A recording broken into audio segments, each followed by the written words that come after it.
is actually an experimental area, and you can see this one of these marker posts here marking the different plots. And so we had about 9 different plots, and in this area we're doing experiments with different seasons of seeding. So we were actually seeding in the fall, and then what's called frost seeding in the winter, and then seeding in the spring. And then because we wanted to see how the timing affected germination and establishment of the different species, because we know that the native species need cold stratification. So if you're seeding in the fall, we have a certain amount of success. If you're seeding in the winter, you have a certain amount of success. But if you're seeding in the spring, it doesn't have that sort of cold moist stratification, and so you get different biases. In the spring, we find that without that cold moist stratification, there's a bias towards the grass species growing. Seeding in the fall, it has more chance of predation on the seed, but you're also getting more stratification, and so you're getting more wildflowers. The same with the frost seeding. So basically you're seeding on top of the snow and allowing the seed to heat, because the seed's dark. It can actually melt through the snow, and then it goes onto the soil, and then through the freeze thaw cycle it actually moves the seed into the soil. So that also gets a good cold moist stratification. And then in the springtime the wildflowers come up more readily. So that's what we found is with this experiment, is that we found better germination with the seed that was seeded in the fall and in the winter, and with the grass species we found better germination in the spring. So you have to kind of balance that approach. Okay, do I want more grasses or do I want more wildflowers? And in this project we wanted more wildflowers, and so we needed to switch our technique, which was originally we were always seeding in the spring. So then we switched our technique to seeding more in the fall to get more wildflowers to germinate. So in these areas, our experimental design was a randomized block design. So we took a number of strips, so 3 strips for each of the different treatments, which was the fall, the winter, and the spring, and randomly we assigned different sections so that we would have a randomized block design, and we seeded some in the fall, some in the winter, and some in the spring. So each of them had 3 treatments, and so we would have enough variation that we could see, okay, this area over here maybe did really well, but this area over here of the spring didn't do as well. And then you can ask questions, well, why did it do better in that area and not do as well in this area? And you can get what's called a variation. And so you have an average result, and then you have your variation in your result. So you can compare the different variations between the different treatments. So here you can see what's called a perch pole. This is actually just marking the boundary of this meadow. And on the top of it, you can see how you can enlist the help of wildlife in moving seed and bringing seed into your project. On top of here, you can see there's grape seed in the frass from the different birds. So the birds are landing on here, eating the seed, and then pooping. And so around these posts, you can start getting a little bit of colonization of different species that these birds are bringing in. So utilizing that, birds are an excellent source of new seed, bringing in seed and helping to colonize the area with different species that you haven't put in your project. This is kind of a free service that's offered by the birds.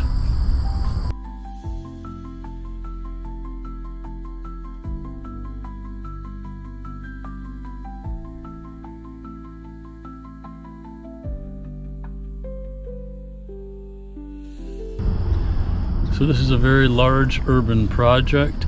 It's a meadow restoration, and the reason that it was chosen to be meadow here instead of putting back into forest is because of the power lines. And you can't have large trees underneath the power lines because they cause problems. And you can see in the background, this large area of meadow is bordered by neighborhoods. And so you have a lot of community input and a lot of community feedback that needs to happen when you're doing a restoration project like this. You need to do all sorts of environmental impact assessments and community assessments, working with all these different groups, working with the federal government, working with the municipalities, working with the power companies, working with the neighbors. So everyone has to come together and agree what's going to happen. So there's a whole process that needs to happen to make this project happen on the ground.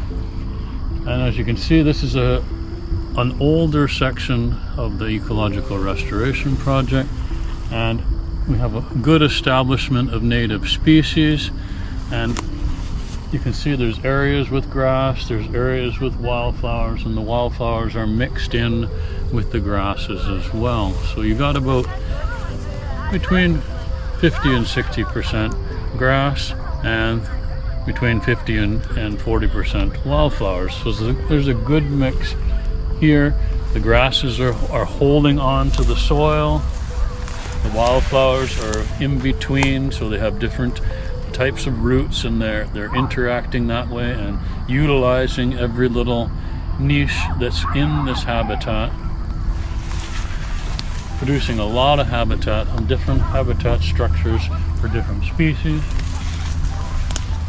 But also you want to have different habitat characteristics, so we installed things like habitat nodes or shrub nodes. And so there are little patches of shrubs, and so it's giving different berries and different seeds for different wildlife. But one of the things you can't have is tall trees. So we have to maintain this, not moving it towards a forest.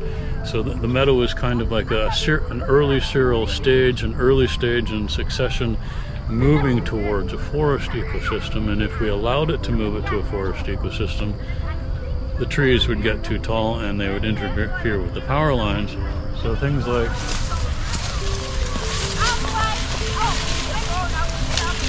this tree, every so often you need to come in and clear out these large trees, such as this poplar, because they're just going to get too tall. So we have to come in every 5 years and make sure that there aren't any trees getting too tall in the area if you want to maintain this in a meadow habitat. But I mean, this has lots of different berries. So here you can see some different berries that are in here, and the birds will utilize that and spread them around. But creating these nodes, allowing them to spread out a little bit but not too much, and keeping most of the area in native meadow habitat. And how are we keeping this in meadow habitat? Well, one, cutting out the larger trees that are going to cause a problem. When working with this meadow habitat, there's a disturbance regime, because the meadow or prairie species are keyed to disturbance. Normally in a natural system it would have periodic fires that would go through. You get a buildup of this biomass on the ground. Here you can see, there's just a thick layer of biomass starts to develop on the ground, and then after a while it starts suppressing the different species. It actually self-mulches itself. Because the prairie ecosystem and this meadow ecosystem is fire dependent, you need to do something. Obviously with the hydro lines here we can't burn it, but that would be the best management option, is a burn every so often, a periodic burn. So one of the things that we found when burning is if you burn too frequently, you're biasing the ecosystem away from the herbaceous species and towards the more grassy species, because the grasses are more tolerant of disturbance and the herbaceous species aren't as tolerant of disturbance. So having a short rotation of disturbance is not as good for the ecosystem to maintain the herbaceous species. So with the fire regime, extending that out to maybe 6 to 8 years between burns, or with a disturbance regime such as mowing, because mowing is the option that we have for doing in this project. You can mow this whole area. We were mowing on a 4-year cycle. So basically initially we were mowing the entire area, so so a huge area all in 1 year. And I changed that regime so that we're mowing a part here, a part there, and a part in another spot, because it's really important to maintain intact habitats, because if you're mowing or burning the entire area, then you're taking out the habitat for all those species. And overwinter, a lot of species actually overwinter in these stems. So they find the hollow stem and they'll lay their eggs, or else they'll overwinter themselves inside the hollow stems of the plants. And if you come in the early spring and you do a burn, or you do a heavy cut and remove the biomass, then you're also removing that habitat for the wildlife and disturbing it. So you need to have some sort of disturbance in order to maintain it in a meadow, or else it's going to be mulched down and the diversity gets reduced over time. But if you're disturbing it too frequently, or if you're disturbing the entire area all at one time, then you're reducing the population of the insects and the different creatures that live in those areas. So you need these little refugia where they can recolonize back into the area that you've disturbed. So flashing in and flashing out different areas at different times, and not making it the entire swath of the area all at one time, is really important for maintaining the biodiversity of that area. So what makes this project successful in terms of what would be the things that I would think are successful? Well, looking around, you can see tons of different wildlife. You can hear all sorts of different insects. The community is engaged, and they really like this area, seeing the birds and seeing the wildlife. You know, it's an experience for them. And for the wildlife, it's like, well, I've got tons of seed here, I've got tons of flowers, and you see monarch butterflies, which are endangered now, moving through this area as they're doing their migration to the south. And so it's an important habitat for a rare species.